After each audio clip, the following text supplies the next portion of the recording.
This is The Download from Sounds Profitable, your daily source for the essential news of the business of podcasting. Brought to you by Spreaker from iHeart. I'm Tom Webster. Here's what you need to know for today, Thursday, August 24th. First, in a Sounds Profitable exclusive that you can find on our website at soundsprofitable.com, Steve Goldstein writes about embracing YouTube, a must for today's podcasters. This week at Podcast Movement, Amplify Media and Coleman Insights debuted a new study called The New Rules of Podcasting on YouTube. And in today's new article, Amplify Media CEO Steve Goldstein focuses on two findings from the study.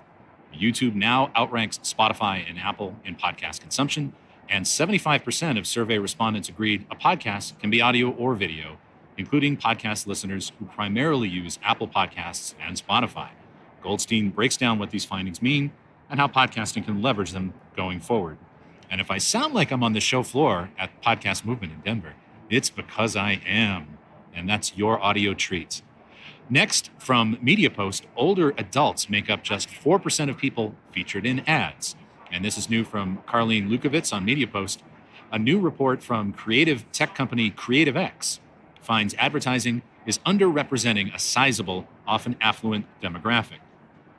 CreativeX found that just 4% of people cast in ads were over the age of 60, an age group that represents 16% of the U.S. population alone.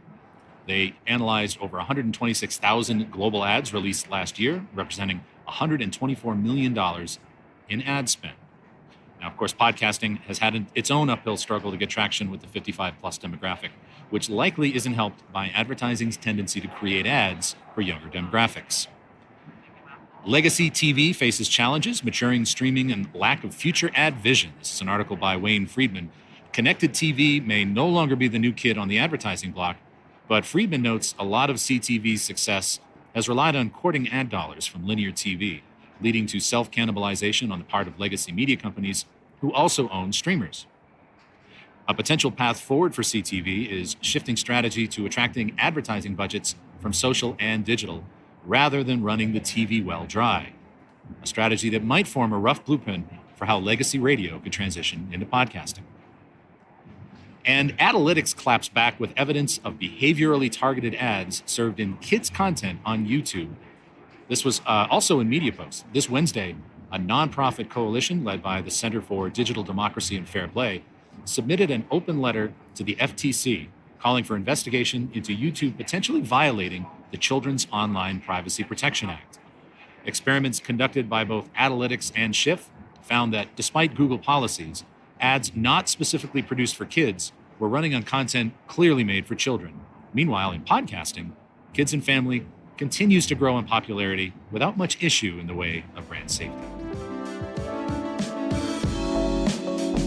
Be sure to check out the links to every article mentioned right in your podcast listening app or at soundsprofitable.com, where you can also subscribe to the newsletter version. The Download is written and produced by Brian Barletta, Gavin Gaddis, and me.